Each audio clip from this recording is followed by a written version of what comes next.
Mesdames, Mesdemoiselles, Messieurs, bonjour et bienvenue ici dans ce forum de IDC, ce grand forum qui réunit, n'est-ce pas, tous les spécialistes de la collecte d'informations, donc de la collecte et la protection des informations. Nous sommes allés pour vous à la rencontre de Monsieur Jean-Jacques Ntab, qui est, n'est-ce pas, le directeur des systèmes d'information dont je parlais d'ailleurs tantôt, qui est le directeur des systèmes d'information de l'entreprise Sénélect. Ça, c'est au Sénégal. Bonjour, Monsieur Ntab. Bonjour, monsieur. Alors, Monsieur Ntab, pouvez-vous nous dire déjà, pouvez-vous déjà nous parler de ce forum lui-même? Oui, je voudrais commencer par saluer vos auditeurs et dire qu'on se retrouve aujourd'hui au Maroc, à Al Jadida précisément, pour assister à la 3e édition du sommet francophone des DSI. Je dois dire à double titre, puisque je suis par ailleurs le président du club des DSI du Sénégal. Et donc, nous assistons à un sommet, j'allais dire, qui bat tous les records, puisque c'est ma 3e édition. C'est la 3e édition du sommet et c'est la 3e fois que je viens au Maroc. Et c'est toujours avec un plaisir renouvelé que je me retrouve au Maroc pour discuter d'IT avec mes collègues francophones du Maroc, de Tunisie, de Côte d'Ivoire, du Mali et mes collègues même du Sénégal. Donc c'est dire que c'est une formidable occasion d'échanger, d'avoir un regard croisé sur nos activités et de pouvoir tirer des leçons chacun de son côté. Voilà, donc le décor est planté. Nous sommes avec Monsieur Ntab, qui est le président des DSI de Côte d'Ivoire, et ce n'est pas que la seule du Sénégal, pardon. Et ce n'est pas que la seule casquette. Il est aussi le directeur donc DSI, n'est-ce pas, de l'entreprise Sénélec, qui est, je suppose, la Société nationale d'électricité du Sénégal.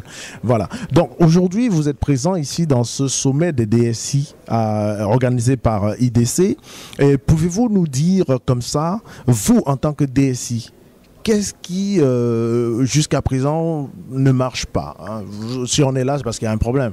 Ouais. Qu'est-ce qui ne marche pas au niveau du Sénégal, par exemple, ou de Sénélec?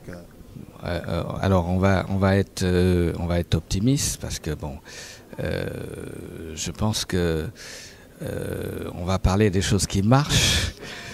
Et dire que effectivement, depuis quelque temps, aussi bien les autorités que les chefs d'entreprise, responsables d'institutions, ont pris conscience de l'importance des nouvelles technologies d'information. Quelqu'un disait tout à l'heure dans la salle que l'Afrique avait raté la révolution industrielle et qu'il se profile aujourd'hui une autre révolution beaucoup plus rapide, beaucoup plus insidieuse, beaucoup plus importante, qui est cette révolution de l'information. Et il se trouve que en la matière, l'Afrique ne part pas de zéro. Il faut très peu d'infrastructures, il faut j'allais dire, très peu de choses pour pouvoir rattraper le décalage que nous avons avec le monde développé. Et c'est là une formidable occasion à saisir pour nos gouvernants, pour nous-mêmes, pour la société africaine. Saisir ces opportunités qui se présentent. Opportunité au départ de laquelle nous ne partons pas aussi défavorisés que quand il s'agissait de la révolution industrielle.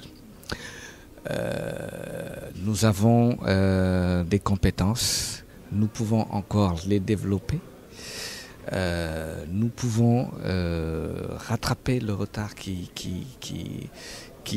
est creusé aujourd'hui en très peu de temps, avec de la formation, avec des investissements, puisqu'on sait aujourd'hui que c'est en Afrique qu'on trouve des taux de croissance à 2 chiffres, là où les Européens sont à un chiffre, à 1, à la décimale, comme vous dites. Donc les investisseurs s'intéressent à l'Afrique. C'est le moment de développer des infrastructures qui vont permettre de servir de soubassement à l'économie numérique qui, à mon sens, constitue l'avenir. On est dans un monde du savoir, on est dans un monde de la vitesse, on est dans le monde où nous, Africains, nous ne partons pas défavorisés, puisque si l'on regarde le développement du mobile aujourd'hui, on se rend compte que nous avons rattrapé l'Europe et parfois même nous l'avons dépassé. Les gros chiffres d'affaires aujourd'hui en termes de taux de pénétration, les marges de croissance se trouvent en Afrique. Donc, ne ratons pas le rendez-vous de l'information. Et c'est un peu ça le message aujourd'hui. Le thème du forum, pour en revenir au thème, où l'IT rencontre le business, c'est effectivement un thème extrêmement important qui pousse à la réflexion. De quoi s'agit-il? Il s'agit de faire comprendre aux décideurs du business, aux décideurs de l'État, que l'informatique doit être un levier de croissance. Et en cela, les DSI ont leur mot à dire, les DSI sont là, sont prêts à démontrer comment on peut aujourd'hui créer de la valeur en utilisant au mieux les nouvelles technologies de l'information, aussi bien au sein de l'entreprise qu'au sein de la société et de l'État. Voilà, donc assez percutant d'ailleurs, hein, et assez représentatif de ce que c'est que la sécurité informatique aujourd'hui, ou bien la sécurité, disons plutôt, de l'information. Je vais tout simplement sortir de cette interview avec une question sociale, à caractère social. Aujourd'hui, vous êtes là pour la coopération Sud-Sud, et cette coopération a été initiée par le Maroc, par Sa Majesté le Roi, il n'y a pas longtemps.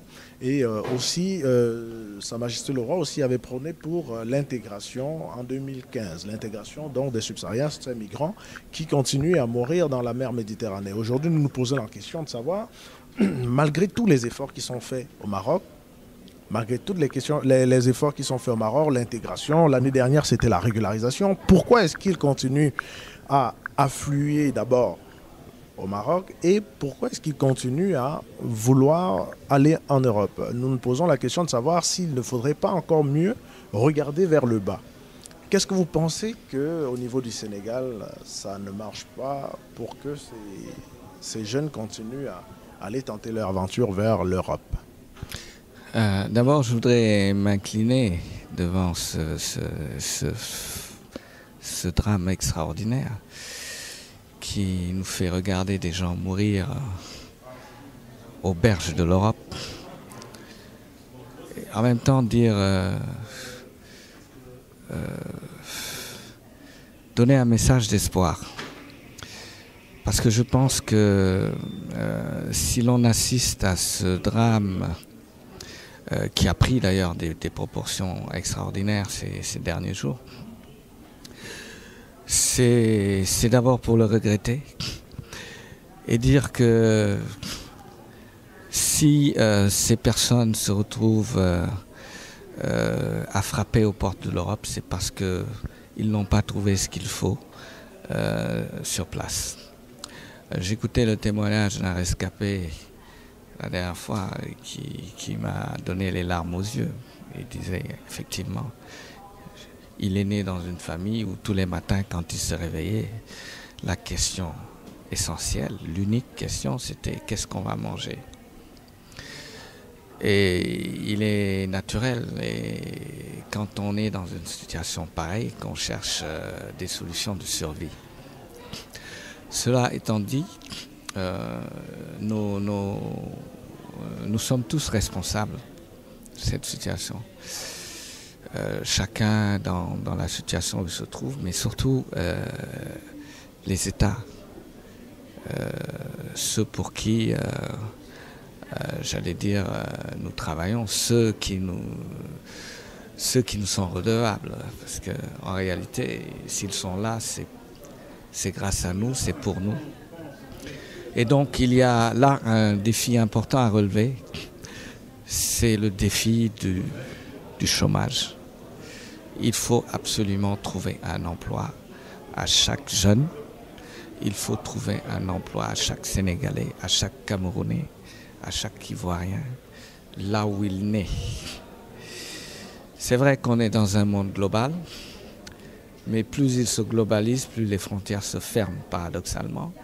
On aurait pu imaginer une globalisation globale, j'allais dire. Donc, voilà. Globalisation de l'économie, globalisation démographique, etc., etc. C'est ce qui aurait un sens. Mais, bref, je pense que chaque État a la responsabilité de ses citoyens et à ce titre, il doit se donner les moyens de prendre en charge ses citoyens.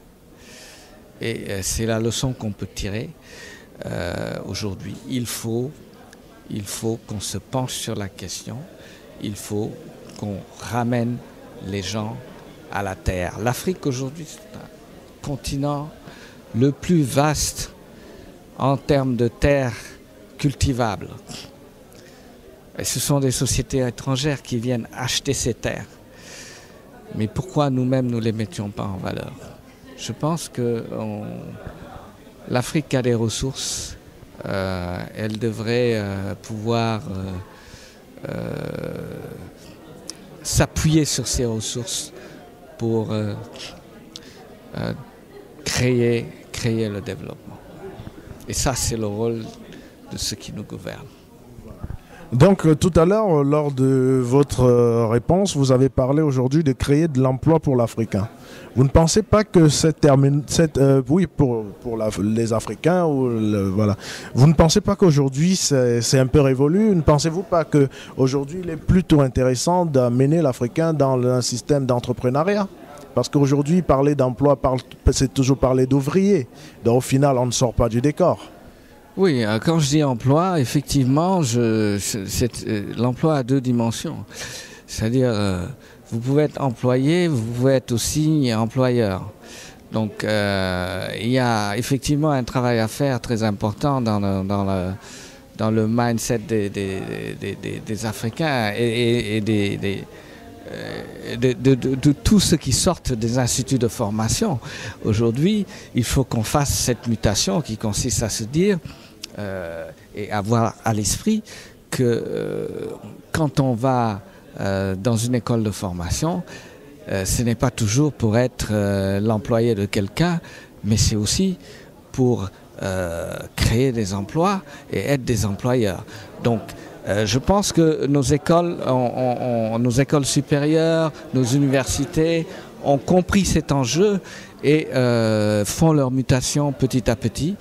L'école s'ouvre au monde professionnel, l'école s'ouvre à la création d'entreprises, l'école met en valeur ces aspects d'employabilité des jeunes et essaye tant bien que mal à leur inculquer l'esprit d'entreprise.